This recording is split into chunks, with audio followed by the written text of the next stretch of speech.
छोटे से गांव के आखिरी कोने में बनी उस कच्ची झोपड़ी में गौरी, राधा और चांदनी नाम की 3 बहनें रहती थीं। उनके माता पिता मेहनत मजदूरी करके किसी तरह तीनों बहनों का पालन पोषण कर रहे थे। माँ बाप भले ही दिन भर दूसरों के खेतों में पसीना बहाते, लेकिन शाम को घर लौटकर इन तीनों की मुस्कान देख अपनी सारी थकान भूल जाते थे। पर किस्मत को तो कुछ और ही मंजूर था। एक ही हफ्ते के अंदर आई खौफनाक बीमारी ने एक एक करके दोनों को इन मासूमों से छीन लिया। पल भर में हंसता खेलता आशियाना सन्नाटे में बदल गया। माँ, ऐसे कैसे चली गई तुम? एक बार उठकर देखती तो सही। तुम्हारी ये 3 बेटियां किसके भरोसे अपनी जिंदगी जिएंगी? कौन अब हमें लाड़ करेगा माँ? अब हम क्या करेंगे दीदी? इस बड़ी सी दुनिया में हमारा अपना कहने वाला बचा ही कौन है? कल से हम कहाँ जाएंगे? राधा, ऐसा मत बोल। अगर तू भी हिम्मत हार जाएगी तो मैं कैसे संभालूंगी तुम दोनों को? दीदी, पिताजी भी चले गए और अब माँ भी। हम तीनों का अब इस दुनिया में कौन बचा है? लोग कह रहे थे कि 3 जवान लड़कियां अकेली इस गांव में कैसे रहेंगी। दीदी, मुझे बहुत डर लग रहा है। अब हम क्या करेंगे दीदी? न हमारे पास रहने को कोई सुरक्षित जगह है, न ही आगे का कोई सहारा। हिम्मत मत हारो तुम दोनों। जब तक तुम्हारी बड़ी दीदी जिंदा है, तुम्हें घबराने की जरूरत नहीं है। हमारे चाचा चाची है ना, हम उनके पास चलेंगे। खून का रिश्ता है उनका हमसे, वो हमें बेसहारा नहीं छोड़ेंगे। सच्ची दीदी, चाचा चाची हमें अपने घर में जगह देंगे ना? हाँ छोटी, आखिरकार हम उनके अपने सगे भाई की ही तो औलाद हैं। अपने भाई के जाने का दुख उन्हें भी होगा। देखना, हमें देखकर उनका दिल जरूर पिघल जाएगा। चलो हिम्मत करो और अपने आंसुओं को पोंछो। अपना थोड़ा बहुत सामान बांध लो, अब वही हमारा घर होगा। तीनों बहनें एक छोटी सी पोटली बांधती हैं और चाचा चाची के घर की तरफ कदम बढ़ा देती हैं। दीदी, लगता है बहुत तेज तूफान आने वाला है। हाँ, बस थोड़ी ही दूर चाचा जी का घर है, बस हम पहुंच ही गए। गौरी दरवाजा खटखटाती है। दरवाजा खुलते ही, अरे, तुम तीनों इस वक्त इस तूफान में यहाँ क्या कर रही हो? घर में सब ठीक तो है ना? चाचा, अब कुछ भी ठीक नहीं रहा। बीमारी ने माँ पिताजी को हमसे छीन लिया। चाचा, हम तीनों बिल्कुल अनाथ और अकेले हो गए हैं। चाचा, हमें बस अपने घर के एक कोने में थोड़ी सी जगह दे दीजिए। हाँ चाची, हम आप पर बोझ नहीं बनेंगे। घर का झाड़ू पोछा, बर्तन, खाना बनाना सब कर लेंगे। आपके खेतों में भी हाथ बटाएंगे। अरे वाह, बस यही सुनना और देखना बाकी रह गया था। आ गई महारानी अपना हुक्म सुनाने। चाची? क्या चाची चाची लगा रखा है? इस घर को क्या समझ रखा है तुमने? कोई धर्मशाला? 3 जवान लड़कियां, इनके खाने का खर्च, कपड़े लत्ते का खर्च और कल को इनकी शादियों का भारी भरकम बोझ। क्या हमने कोई ठेका ले रखा है दूसरों का पेट पालने का? लेकिन चाची, हम पराई थोड़ी ही हैं। हम आपके सगे भाई की बेटियां हैं। देखो बेटियों, मुझे तुम तीनों से पूरी सहानुभूति है। भाई का जाना मेरे लिए भी दुख की बात है, लेकिन व्यवहारिक बनो। जमाना कैसा चल रहा है देख रही हो। मेरे खुद के घर का राशन पानी मुश्किल से खिंच रहा है। मेरी अपनी भी तो गृहस्थी है। चाचा, हमें बहुत ज्यादा नहीं चाहिए, बस रहने के लिए थोड़ी जगह और 2 वक्त का खाना। हाँ, 2 वक्त की सूखी रोटियां, क्या बात है। मांग तो ऐसे रही हो जैसे तुम्हारे माँ बाप ने कोई जमीन हमारे नाम कर दी हो। 3 भरी पूरी लड़कियों का पेट भरना आसान लगता है तुम्हें? आज रोटी मांग रही हो, कल को जमाना उंगली उठाएगा कि 3 जवान बेटियों को घर में बिठा रखा है, इनकी शादी कौन कराएगा? अरे नहीं जी, हमारे पास इतना फालतू पैसा नहीं है, भगाओ इन्हें यहाँ से। चाचा, हम दिन रात काम करेंगे, भूखे पेट सो जाएंगे, पर बोझ नहीं बनेंगे। हमें मत ठुकराइए। बस अब एक शब्द और मत कहो। बात सिर्फ खाने की नहीं है, जमाने की है। हम तुम्हारी मदद नहीं कर सकते। तुम लोग वापस जाओ और अपना रास्ता खुद तलाशो। ठीक है चाचा जी, हम समझ गए। चाचा चाची वहां से चले जाते हैं और घर के दरवाजे बंद कर लेते हैं। दीदी चलो यहाँ से। लेकिन दीदी अब हम जाएंगे कहाँ? जहाँ हमारे लिए जगह होगी वहीं जाएंगे। तेज बारिश में वो अपने घर लौट आती है। माँ पिताजी के जाने के बाद तीनों बहनें उसी घर में लौट आईं। घर वही था, लेकिन अब उसमें पहली जैसी रौनक नहीं थी। दीदी घर तो वही है, लेकिन माँ पिताजी के बिना सब कितना खाली और अजीब लग रहा है ना। ऐसा लग रहा है जैसे इस घर की रौनक ही खत्म हो गई। और घर में कुछ खाने के लिए भी नहीं है दीदी। सुबह से पेट में कुछ नहीं गया। सच में दीदी बहुत जोरों की भूख लगी है। भूख तो मुझे भी लगी है चांदनी, लेकिन इस वक्त सब्र के सिवा हमारे पास कुछ भी नहीं। गौरी की बात सुनकर तीनों कुछ पल चुप हो जाती हैं। खाली रसोई, सूने बर्तन और घर में पसरा सन्नाटा उनकी मजबूरी साफ बयां कर रहे थे। दीदी अब कल से क्या होगा? हम कैसे रहेंगे, क्या खाएंगे, कुछ समझ नहीं आ रहा। सच कहूँ राधा, तो मुझे भी नहीं पता। क्या हम सच में इस दुनिया में बिल्कुल अकेली हो गई दीदी? चाचा ने भी दरवाज़ा बंद कर लिया। अब हमारा कौन है? नहीं चांदनी, हम अकेले बिल्कुल नहीं हैं। हम तीनों तो हैं ना एक दूसरे के साथ। कल सुबह हम कोई ना कोई उपाय ढूंढ ही लेंगे। चलो अब सो जाओ। अगली सुबह सूरज निकलने से पहले ही तीनों बहनों की आंख खुल गई। रात भर भूख और चिंता ने उन्हें चैन से सोने नहीं दिया था। गौरी जैसे ही बाहर आई, उसकी नजर आसमान पर पड़ी। दीदी सुबह तो हो गई, पर देखो आसमान में कैसे बादल घिर रहे हैं। लगता है थोड़ी देर में झमाझम बारिश शुरू हो जाएगी। हाँ राधा, अगर बारिश शुरू हो गई तो बाहर निकलना भी मुश्किल हो जाएगा, और चूल्हा जलाने के लिए सूखी लकड़ी तक नहीं है घर में। दीदी तो क्या आज भी हमें भूखे पेट ही रहना पड़ेगा? घर में ना तो एक दाना अनाज है और ना ही पीने का पानी। काले बादल तेजी से घिरते जा रहे थे। तीनों चुप थीं कि तभी राधा के दिमाग में एक तरकीब आई। दीदी एक विचार आया है मेरे दिमाग में। खाली पेट बैठकर रोने और किस्मत को कोसने से तो अच्छा है कि हम कुछ मेहनत करें। कैसा विचार राधा?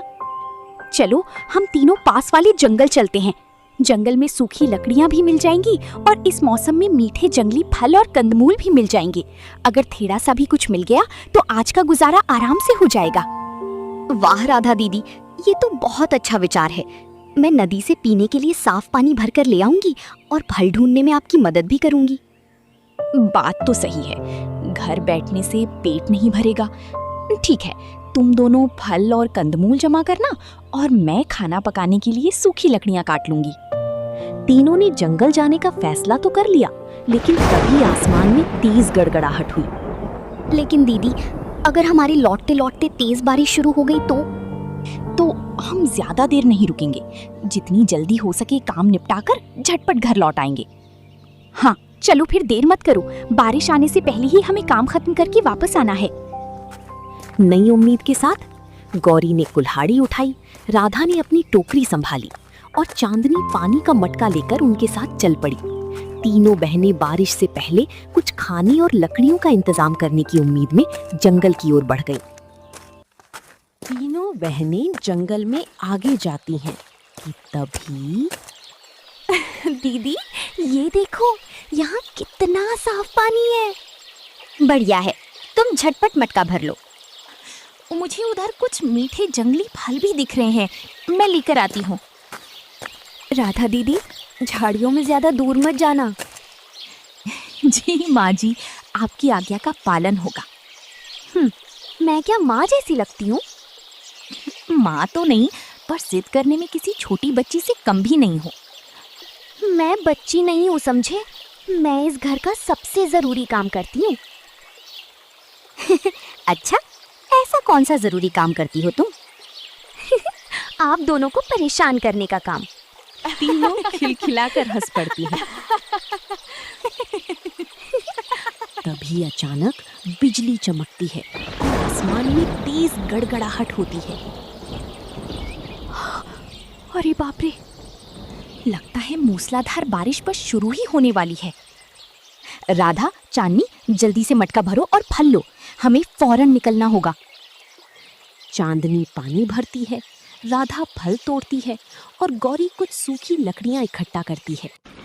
तभी अचानक मूसलाधार बारिश शुरू हो जाती है, तेज हवा चलने लगती है और चारों तरफ अंधेरा छा जाता है।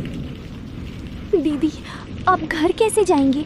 इतनी तेज बारिश में तो कुछ सूझ ही नहीं रहा। रास्ता भी पूरा धुंधला हो गया है, कुछ दिखाई नहीं दे रहा और घर भी बहुत दूर है।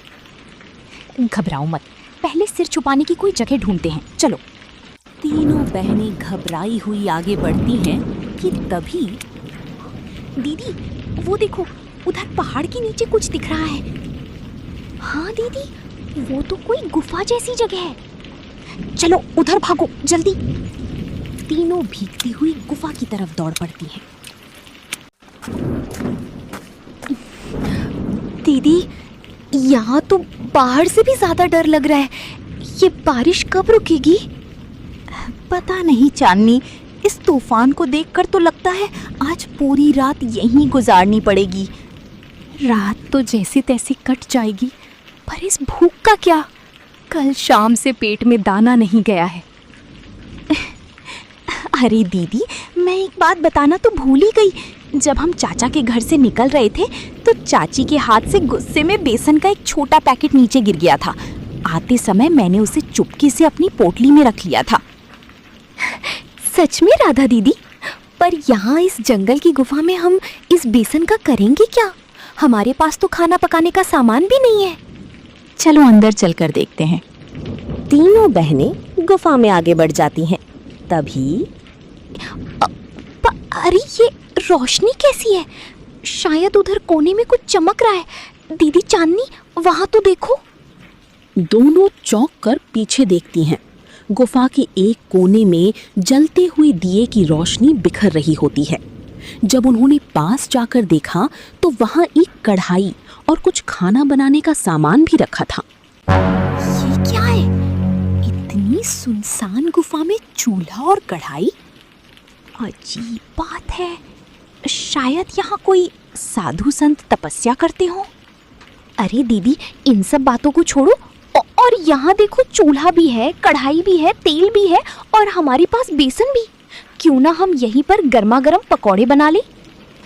पर चांदनी, किसी अनजान चीज को बिना पूछे हाथ लगाना ठीक रहेगा क्या? अरे राधा, भूख से जान निकल रही है हमारी। अगर इस कढ़ाई का मालिक आया तो हम उसे भी आदर से पकौड़े खिला देंगे। चलो घोल तैयार करो। तीनों बहनें मिलकर पकौड़े बनाने की तैयारी शुरू कर देती हैं। जैसे ही राधा करछुल से बेसन का पहला पकौड़ा खौलते तेल में डालती है, अचानक एक जोरदार जादुई आवाज आती है। आवाज सुनते ही तीनों बहनें चौंक जाती हैं। अरे बाप रे, ये क्या हुआ? राधा दीदी, आपने तो सिर्फ एक ही पकौड़ा डाला था, इतने सारे कहाँ से आ गए? ये चमत्कार कैसे हुआ? मुझे तो अपनी आंखों पर यकीन ही नहीं हो रहा है दीदी। अचानक कढ़ाई से एक भारी गूंजती हुई आवाज आई। क्योंकि मैं कोई साधारण लोहे की कढ़ाई नहीं हूँ। कौन बोला? यहाँ कौन है? सामने ही तो हूँ, मैंने ही कहा। हे भगवान, ये कढ़ाई बोल रही है। दीदी, भागो यहाँ से, ये कोई भूतिया जगह है। रुको चांदनी, डरो मत। डरो मत बेटियों, मैं तुम्हें कोई नुकसान पहुंचाने नहीं आई हूँ। तुम कौन हो और इस सुनसान गुफा में क्या कर रही हो? मैं एक जादुई कढ़ाई हूँ। सैकड़ों साल पहले एक दयालु साधु ने मुझे अपनी सिद्धियों से बनाया था। मेरा जादू हर किसी के लिए काम नहीं करता। ये सिर्फ उसी के आगे जागता है जिसके दिल में सच्चाई, साफ नीयत और असली जरूरत हो। तो क्या तुम हर चीज को दुगना कर सकती हो? क्या तुम हमारी भूख मिटा सकती हो? हाँ, तुम जो भी थोड़ा बहुत अनाज या खाना इसमें डालोगी, मैं उसे पूरे परिवार का पेट भरने लायक बना दूंगी। लेकिन याद रखना, मेरी 2 शर्तें हैं। कैसी शर्तें? पहली शर्त, मेरे जादू का इस्तेमाल कभी लालच के लिए मत करना। जिस दिन लालच तुम्हारे दिल में आ गया या तुमने दूसरों को ठगने की कोशिश की, उसी पल मेरा जादू हमेशा के लिए खत्म हो जाएगा और मैं एक मामूली लोहे का बर्तन बन जाऊंगी। ए जादुई कढ़ाई, हम मेहनत की रोटी खाने वाले लोग हैं। हम कभी लालच नहीं करेंगे, ये हमारा वादा है। और दूसरी बात भी ध्यान से सुन लो। बताइए, दूसरी शर्त क्या है? अगर कोई भी जरूरतमंद या भूखा इंसान तुम्हारी दरवाजे पर आए तो उसे कभी खाली हाथ मत लौटाना। अपनी खुशियों को बांट कर ही तुम इस जादू को बनाए रख सकती हो। हम ईश्वर को साक्षी मानकर वादा करते हैं, हमारे घर से कभी कोई भूखा वापस नहीं जाएगा। तीनों बहनों ने खुश होकर गर्मा गर्म पकौड़े खाए।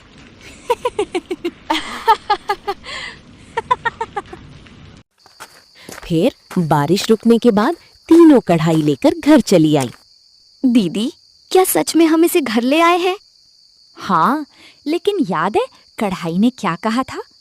लालच नहीं करना और जरूरतमंद की मदद करनी है। तो आज से घर में कोई भूखा नहीं सोएगा।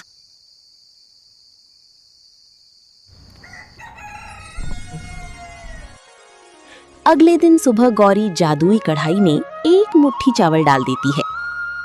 चलो देखते हैं कि जादुई कढ़ाई अपना वादा पूरा करती है या नहीं। कढ़ाई से हल्की नीली रोशनी निकलती है और एक धीमी जादुई धूप गूंजती है। देखते ही देखते थोड़े से चावल पूरी कढ़ाई भर स्वादिष्ट गर्मा गर्म पुलाव में बदल जाते हैं। दीदी, ये देखो, सच में चमत्कार हो गया। इतना सारा खाना, अब तो हमें कभी भूखे पेट नहीं सोना पड़ेगा। भगवान का बहुत बहुत शुक्रिया। चांदनी, अपने लिए जितना चाहिए उतना खाना निकाल लो। तभी झोपड़ी के बाहर से एक कांपती हुई बूढ़ी अम्मा की आवाज सुनाई देती है। बेटा, कोई है घर में? थोड़ी दया करो। दीदी, लगता है बाहर कोई बेसहारा दादी खड़ी है। तीनों बहनें तुरंत बाहर आती हैं।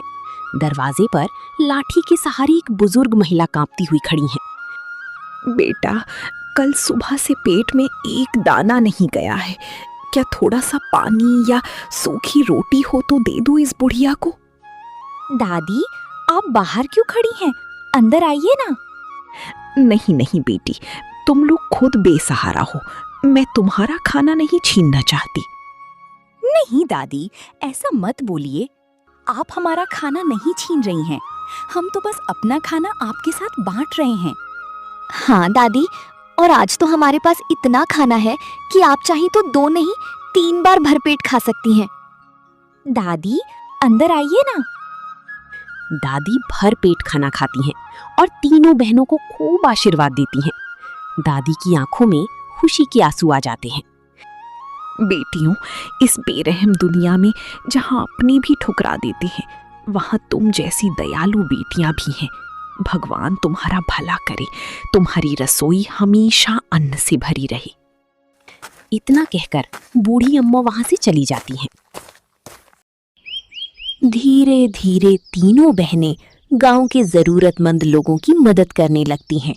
किसी गरीब बच्चे को खाना मिलता है, किसी बूढ़े को रोटी, किसी मजदूर को सब्जी।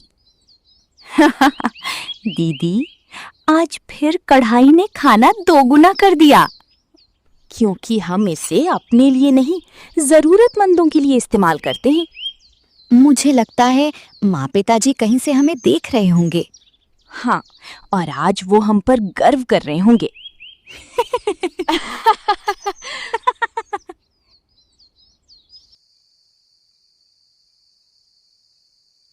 एक रात दोनों बहनें सो रही होती हैं कि तभी चांदनी धीरे से उठती है।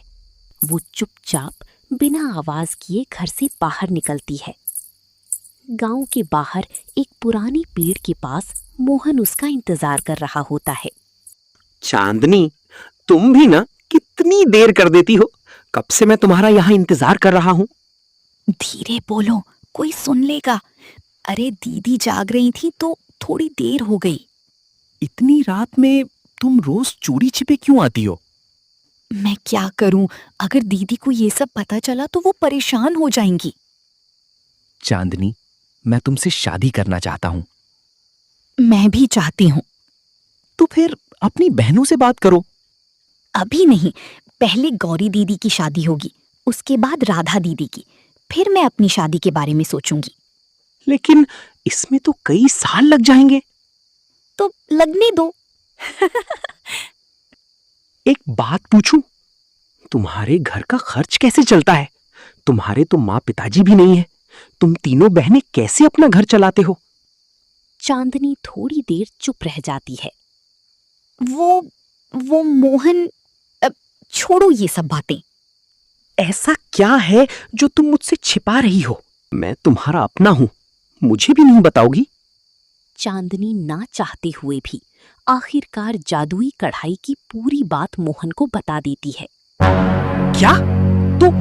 तो तुम्हारे पास ऐसी कढ़ाई है जो खाना दुगुना कर देती है? हाँ, लेकिन उसका इस्तेमाल लालच के लिए नहीं कर सकते। किसने कहा लालच के लिए उस कढ़ाई का इस्तेमाल नहीं कर सकते? देखो चांदनी, तुम मेरी बात मानो, ऐसा कुछ नहीं होता। अगर तुम्हारे पास सच में जादुई कढ़ाई है तो तुम उस कढ़ाई में खाना बनाओ और मैं बाजार में बेचूंगा। नहीं, ऐसा करने से कढ़ाई का जादू खत्म हो जाएगा। तो हम थोड़ा सा बेचेंगे।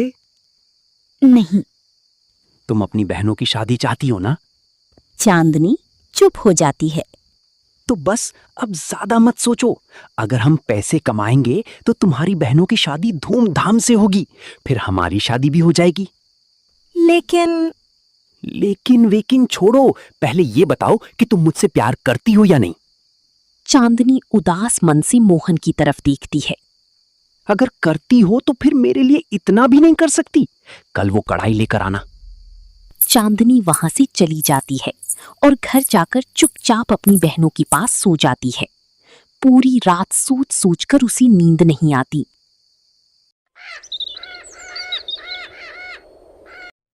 सुबह हो चुकी थी, लेकिन चांदनी के मन में रात से ही उथल पुथल मची हुई थी। क्या हुआ चांदनी, इतनी उदास क्यों है? तबीयत तो ठीक है ना तेरी? हाँ दीदी, वो नींद पूरी नहीं हुई तो बस मन अच्छा नहीं है। अच्छा ठीक है, तू आराम कर, मैं आती हूँ। राधा के जाने के बाद भी चांदनी को चैन नहीं मिला। दिन भर वो कभी आंगन में बैठती तो कभी इधर उधर टहलती रहती। उसके मन में बार बार अपनी बहनों की चिंता घूम रही थी। आखिरकार शाम ढल गई और रात गहरी चुकी थी। घर की बाकी दोनों बहनें सो चुकी थीं। तभी चांदनी की नजर अचानक उस जादुई कढ़ाई पर पड़ी। कुछ पल तक वो उसे देखती रही, फिर जैसे उसके मन ने एक फैसला कर लिया। मुझे माफ करना है जादुई कढ़ाई, मैं ये अपने लिए नहीं कर रही, मैं अपनी बहनों के लिए कर रही हूँ। ये कहती हुई चांदनी ने चुपचाप कढ़ाई उठाई और सबकी नजरों से बचकर मोहन के घर की ओर निकल पड़ी। मोहन, दरवाजा खोलो।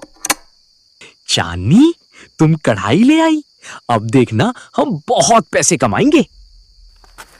लेकिन मुझे डर लग रहा है। इसमें डरने की क्या बात है? मैं हूं ना तुम्हारे साथ, और हम ये सब तुम्हारी बहनों के लिए ही तो कर रहे हैं। मोहन के चेहरे पर एक शातिर मुस्कान आ गई। चांदनी ने कढ़ाई में बेसन डाला और पकौड़े बनाने लगी। बस थोड़ा ज्यादा बनाना, बाजार में अच्छे पैसे मिलेंगे। चांदनी पकौड़े तलने लगी। तभी अचानक कढ़ाई काली पड़ने लगी। देखते ही देखते सारे पकौड़े काले पड़ गए। मोहन, ये देखो तो जरा। ये क्या हुआ? मैंने कहा था ना। एक बार फिर कोशिश करो। चांदनी ने दोबारा बेसन कढ़ाई में डाला, लेकिन इस बार पकौड़े पहले से भी ज्यादा जल गए। ये कढ़ाई बेकार है। नहीं, कढ़ाई बेकार नहीं है, गलती हमसे हुई है। तो अब क्या करें? मुझे अपनी बहनों के पास जाना होगा, जल्दी। उधर गौरी और राधा घर में परेशान बैठी थीं। उन्हें चांदनी की चिंता सता रही थी। दीदी, चांदनी कहाँ गई? मुझे नहीं पता। कढ़ाई भी नहीं है। मुझे डर लग रहा है। तभी बाहर से चांदनी रोते हुए अंदर आ गई। दीदी, चांदनी, तुम कहाँ चली गई थी? चांदनी घुटनों के बल बैठ गई और फूट फूट कर रोने लगी। दीदी, मुझे माफ कर दो। क्या हुआ? मैंने बहुत बड़ी गलती कर दी। कढ़ाई कहाँ है? मेरे पास नहीं है। तो फिर किसके पास है? मोहन के पास। मैं उसके कहने पर कढ़ाई लेकर चली गई थी। चांदनी, तेरा दिमाग तो सही है, तू क्या बोल रही है? मुझे लगा था कि मैं तुम दोनों की जिंदगी बेहतर कर दूंगी। चांदनी, तू ऐसे किसी की बातों में कैसे आ गई? तूने हमें धोखा क्यों दिया? क्योंकि मैं तुम दोनों की शादी करवाना चाहती थी दीदी। मैं चाहती थी कि हमारे पास पैसे हों। मुझे लगा था मैं सही कर रही हूँ। गौरी कुछ पल चुप रही, फिर उसने रोती हुई चांदनी को समझाया। गलती बहुत बड़ी है चांदनी, लेकिन तुम हमारी बहन हो। हम तुम्हें अकेला कैसे छोड़ सकते हैं? हाँ, पर डांटूंगी जरूर। डांटो दीदी। अच्छा, अब रोना बंद करो। तुम्हें याद है ना कि जादुई कढ़ाई ने क्या कहा था? हाँ दीदी, लालच करने पर उसका जादू खत्म हो जाएगा। हाँ, पर उसने ये भी कहा था कि सच्चे मन से जरूरतमंद की मदद करने वाले का साथ वो कभी नहीं छोड़ेगी। तो शायद हमें कढ़ाई वापस मिल सकती है। लेकिन कैसे? हम उसे वापस लेने जाएंगे। तीनों बहनें कढ़ाई वापस लेने मोहन के घर पहुंचती हैं। तुम यहाँ क्यों आई हो? कढ़ाई लेने। कौन सी कढ़ाई? वही जादुई कढ़ाई। वो तो अब किसी काम की नहीं रही। उसका जादू तो खत्म हो गया ना? हाँ, क्योंकि तुमने उसे लालच के लिए इस्तेमाल किया। मैंने क्या लालच किया? तुमने मुझे बहकाया। मैंने तुम्हें मजबूर नहीं किया था। चांदनी की आंखों में आंसू आ जाते हैं। माना चांदनी से गलती हुई, लेकिन तुम्हारी नीयत भी साफ नहीं थी। अब कढ़ाई मेरे पास रहेगी। तुम उसका क्या करोगे? किसी बड़े व्यापारी को बेच दूंगा। उससे मुझे अच्छा मुनाफा होगा।